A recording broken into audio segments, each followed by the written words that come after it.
घर की औरत पार्ट 2। मीना याद है ना आपको, जिसके ससुराल में ससुर और पति कैसे उसका और उसकी सास का अपमान किया करते थे। वैसे तो मीना को नौकरी की इजाजत मिल गई थी, लेकिन मीना ये क्या है? खाना अभी तक नहीं बना। कब से मैं यहाँ बैठा हूँ कि नाश्ता कर लूँ। बस 2 मिनट, वो ऑफिस की एक ईमेल करनी है। तभी ससुर जी आ जाते हैं। मैंने कहता था जिस दिन ये फीमेल ईमेल करने लगेगी घर नहीं चलने वाला। तभी सास हाथ में नाश्ते की प्लेट ले आती है। ये लो, सभी उपमा खाओ। गर्मा गर्म स्वादिष्ट उपमा देखकर, वाह माँ जी, 2 मिनट में ये कमाल, क्या बात है। वो आता है ना रेडी टू ईट वाला पैकेट, वही बनाया है। स्वाद बता बहू कैसा है। कल तक जो बीवी पति के नाम से ही कांपती थी, बहू के आ जाने के बाद कैसे उड़ रही है, ये देखकर ससुर जी को आ जाता है गुस्सा। हाँ हाँ, पैसे तो पेड़ पर उगते हैं ना, या तेरा बाप दे जा रहा है जो बैठे बैठे पैसे खर्च कर रही है। अरे जरा शरीर चला लिया कर, वरना पता है ना जब मेरा हाथ पड़ेगा तो कैसे काम करती है तू। बहू बेटे के सामने खुद का अपमान सास बर्दाश्त नहीं कर पाती और रोती हुई कमरे में चली जाती है। क्या पापा, क्या जरूरत थी माँ से ऐसे बात करने की? सुबह से कुछ नहीं खाया है, अब जब खाना आया तो रुला दिया आपने। चलिए देखते हैं माँ कहाँ गई। मेरी जूती भी ना जाए उस पागल औरत को देखने। अरे क्या गलत कहा मैंने? बस यही ना कि भाई पैसे बचाओ।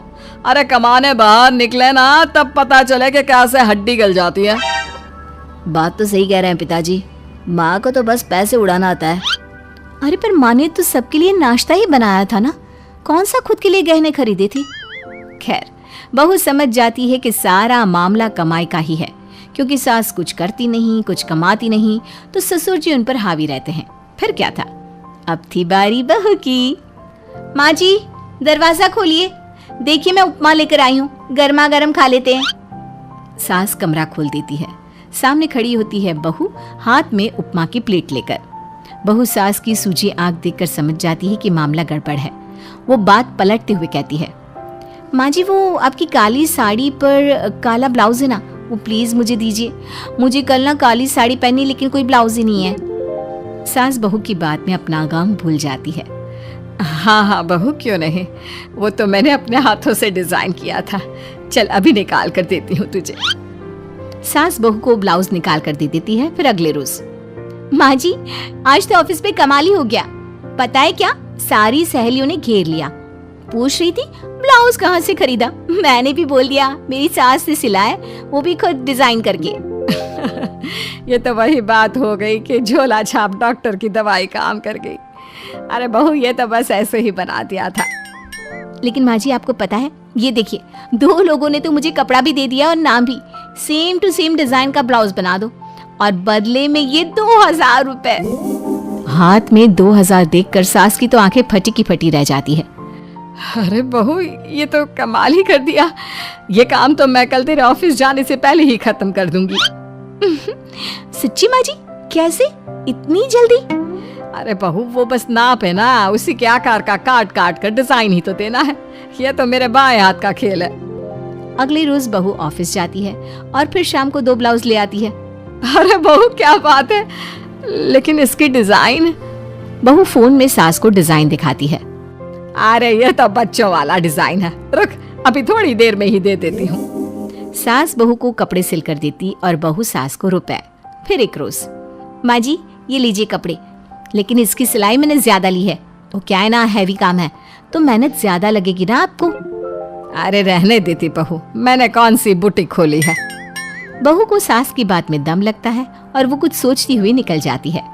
वो कमरे में बैठी होती है कि उसके ससुर के जोर जोर से चिल्लाने की आवाज आती है। फिर फिजूल खर्ची। अरे तुम्हारे जैसी बेकार नाकाम काज करने वाली औरत कब पैसे की कीमत समझेगी। क्या जरूरत थी ये मशीन खरीदने की? अरे वो मैंने EMI में ली है, आपको पता है ना कपड़े सिलने का कितना शौक है मुझे। हाँ तो क्या दर्जी बनोगी, लोगों को पकड़ पकड़ कर नाप लोगी? अरे कुछ तो शर्म करो। तभी बहू आ जाती है, उसके हाथ में चाबी होती है। माँ जी ये चाबी मैंने चौराहे में आपके लिए बुटीक खुला है, पैसा लोन से लिया है तो काम करके आप चुका देना। और हाँ माँ जी, कल उद्घाटन है तो 11 बजे दुकान में पहुँच जाना, पूजा में आपको ही बैठना है। ये सुनकर ससुर जी आग बुबला हो जाते हैं। कहीं नहीं जाएगी ये, इस घर की औरतें बाहर नहीं निकलती। तू तो इंजीनियर है इसलिए तुझे इजाजत दे दी, लेकिन ये तेरी सास 4 अक्षर नहीं आते इसको। अरे रहने दे, क्यों पैसा बर्बाद करवा रही है। सास को डांटने की आदत ससुर जी को जो लग चुकी थी। सास बहू की ओर देखती है। तो माँ जी कल वक्त से तैयार रहना। ससुर जी आप ही तो माँ जी को कहते थे ना उन्हें पैसे की कदर नहीं है, तो अब वो खुद ही कमाने जा रही हैं। अरे और क्या पापा, देखिए मीना ने कितना अच्छा बुटीक खुला है माँ के लिए। अरे रहने दो, ये कुछ नहीं कर पाएगी, गवार कही की। ससुर की रजामंदी ना होने के बाद भी सास काम करती है, लेकिन ससुर भी ससुर होता है। एक रोज सास देर से घर आती है। कहाँ घूम रही थी? या कोई वक्त है घर आने का? घर का ठेका क्या आप मर्द लेंगे? अब लगोगी रसोई में, क्योंकि तुम्हारी बहू रानी भी नहीं आई अभी तक। पापा आज बाहर से ही मंगवा लेते हैं। आज बहुत ज्यादा काम था, किसी की शादी का पूरा कपड़ा सिलना था। कल उन लोगों की ट्रेन थी, खुद बैठकर काम करवा कर गए हैं। बहू ये पैसे हैं आज के गल्ले के, जरा संभाल ले। ससुर देख रहा होता है कि कैसे कल तक जिस औरत को वो बुरा भला कहकर डरा कर रखता था, वो आज उससे ज्यादा कमा रही है। देखता है कितना दिन कमाती है। ससुर अब रोज कोई ना कोई ऐसा काम करता जिससे सास का काम बंद हो जाए। फिर एक दिन, हे भगवान 10 बज गया, बुटीक खोलने का वक्त हो गया है, लेकिन ये मेरी साड़ी, इस पर ये क्या गिर गया? पता नहीं किसने क्या डाल दिया, अब क्या करूं? सास दोबारा अलमारी से दूसरी साड़ी निकालती है, फिर उसे प्रेस करती है और किसी तरह बुटीक पहुंचती है जहां पहले से ही कस्टमर खड़े होते हैं। अरे क्या हो गया? लगता है काम चल गया तो मैडम के भाव बढ़ गए। पता है इस धूप में पिछले आधे घंटे से खड़े हैं, पता होता तो वो बगल वाली शॉप में ही दे देते। अरे अरे माफ करिएगा, वो क्या हुआ ना, तैयार होकर निकल ही रही थी कि साड़ी में सॉस गिर गया। दोबारा साड़ी चेंज की तो आप आई। ठीक है, लेकिन अब आ गई है तो जरा जल्दी से कपड़े दे दो, हमें जाना है। सास को कस्टमर की बात बुरी लगती है, लेकिन क्या करती, वो जल्दी से सभी को सारा सामान देकर विदा करती है। सारा दिन काम करती है। वो निकल ही रही थी कि एक कस्टमर आती है। जी वो मेरी साड़ी है ना शादी की, उसका लहंगा बनवाना है। हाँ हाँ क्यों नहीं, बनवा लो। शादी की साड़ी के साथ इमोशंस जुड़े होते हैं। बिल्कुल सही बोला आपने, परसों मेरी शादी की सालगिरह है तो जरा बना देना। अरे नहीं, इतनी जल्दी कहाँ तैयार होता है शादी का लहंगा, कम से कम 4 दिन तो। देखिए आप 2 दिनों में जितना कमाती है ना, वो मैं आपको 1 दिन में दे दूंगी। बस मेरी ये शादी की साड़ी का लहंगा बना दीजिए। सास को भी अब पैसे की लालच आ जाती है। वो सोचती है कि वैसे भी कोई अर्जेंट काम नहीं है तो वो मैनेज कर लेगी। अब ठीक है, नाप दे दीजिए। औरत नाप देकर वहां से चली जाती है। सास सोचती है कि घर जाकर रात में काम करेगी। ये सोचकर वो उस औरत की शादी की साड़ी घर ले आती है। वाह, अब काम घर पर भी ले आ रही हो। हाँ, लेकिन घबराइए नहीं, घर के काम में कोई असर नहीं होगा। सास घर का काम करती है, बहू के साथ खाना बनाती है, खिलाती है और फिर क्या बात है सासू माँ, बड़ी जल्दी जल्दी काम कर रही हैं आज। सास बहू को सारी बात बताती है। क्यों माँ जी, इतनी भी क्या मेहनत करना? अरे बात सिर्फ पैसे की नहीं है, बल्कि उस बेचारी औरत की इमोशंस की भी थी। ये उसकी शादी की साड़ी है ना। ससुर पास खड़ा सब सुन रहा था। अब देखो, बहुत काम करने का शौक है ना, कैसे भरे बाजार तुम्हारी दुकान खुद तुम बंद करोगी। जब सास पूरी रात काम करके सुबह लेटती है, मौका देखकर ससुर कैंची से साड़ी को काट देता है। अगली सुबह, चलो कल आधा लहंगा सिला था, आज पूरा करके शाम को ही उसे उसका लहंगा सौंप दूंगी। लेकिन ये क्या, सास जैसे ही लहंगा उठाती है, लहंगा तो फटा होता है। वहीं ससुर छुपकर सास को देख रहा था। हाय रे, ये किसने किया? ससुर छुपकर हंस रहा था। बहू देख लेती है और ससुर के पास जाती है। पिताजी, आपसे ऐसी छोटी हरकत की उम्मीद नहीं थी। आप खुद ही दुकान बंद करेगी। ससुर वहां से चला जाता है। सास भी वहां आ जाती है। वो समझ जाती है कि उसके पति ने ही साड़ी पर कैंची चलाई है। लेकिन फिर शाम को, जी वो मेरा लहंगा तैयार हो गया? हाँ जी, मैं तो कहती हूँ कि आप एक बार लहंगा पहन कर भी देख ले। औरत लहंगा पहन कर आती है और खूब खुश हो जाती है। अरे ये लहंगा? है ना अंकल जी कमाल का, आंटी जी ने बनाया है, बिल्कुल लेटेस्ट डिजाइन। औरत सास को ढेर सारे पैसे देकर चली जाती है। लेकिन मैंने तो ये औरतों का फैशन है, कहीं से सिल दो या कहीं से काट दो, फैशन ही होता है। चलिए शाम का खाना मेरी तरफ से, आज आपका जन्मदिन है ना, रिटर्न गिफ्ट तो बनता ही है। घर की औरत पार्ट 3। मीना का घर ठीक से ही चल रहा था, मतलब अब सास और बहू दोनों कमा रही थी, खुद की जिंदगी जी रही थी, मिलजुल कर रह रही थी। लेकिन कहते हैं ना, दुख के दिन नहीं टिके तो सुख के दिन कैसे। अरे मंगलू, कहाँ है?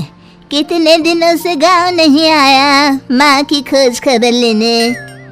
तभी मीना आ जाती है। अरे दादी साहब, कैसे आना हुआ, बताया नहीं हम स्टेशन आ जाते। ये बोलते हुए मीना अपनी दादी सास के पैर छूने के लिए झुकती है कि दादी सास जोर की लात मारती है। बड़ी आई, कैसे आना हुआ? मेरे पति का मकान है ये, और तेरे बाप ने क्या दिया जो तू पूछ रही है, हैं? और ये क्या पहना है? न साड़ी न सर पर पल्लू, बात बात पर जबान खुलती है। दादी सास बोलना रोक ही नहीं रही थी। मीना को गुस्सा आने ही वाला होता है कि उसकी सास आ जाती है। क्या बात है मीना, कौन चिल्ला रहा है? मैं हूँ मंगलू की दुल्हन। बहुत चपर चपर कर रही है ये मीना बहू, इसकी जुबान पर लगाम लगवा ले।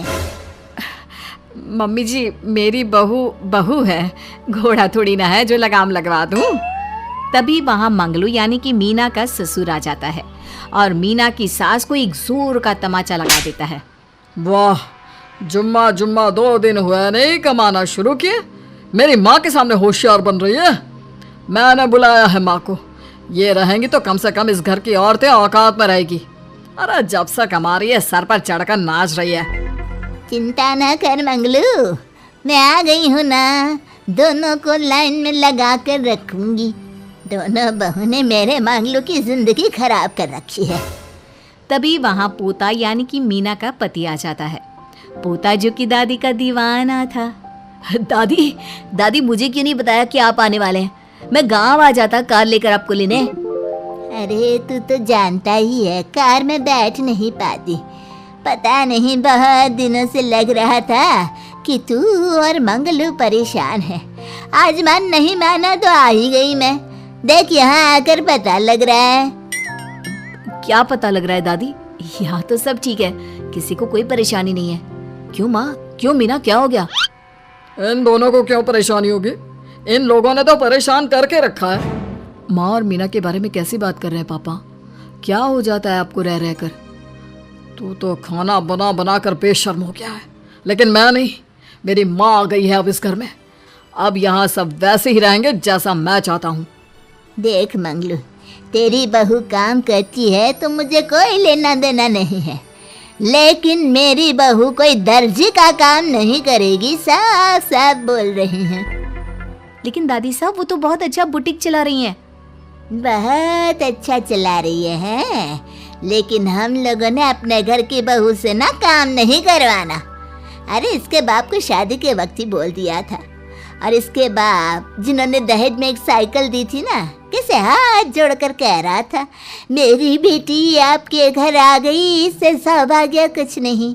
अब देखो इसकी बेटी, बहू आ जाने के बाद सर पर चढ़ रही है मेरे मंगलू के। मीना जो कि सास की बुराई सुनकर परेशान हो जाती है। दादी सा छोटा मुंह बड़ी बात। लेकिन क्या पिताजी ने आपको बताया नहीं? सासू माँ ने अपने पैसे से ससुर जी के जन्मदिन में कार दी थी। ससुर जी इतने साल से स्कूटर से जाते थे, अब कार से जाते हैं। क्यों ससुर जी, बताया नहीं आपने? क्यों रे मंगलू, कार ले ली तूने? मुझे तो तू पैसे भी नहीं भेज रहा। 2 महीने से कैसे कैसे दिन काट रही थी और तू यहाँ कार से घूम रहा है। आप भी सासू माँ को अपने बैंक अकाउंट की डिटेल दे दीजिए दादी सा, वो डाल दिया करेंगी पैसे आपके अकाउंट में। क्यों सासू माँ?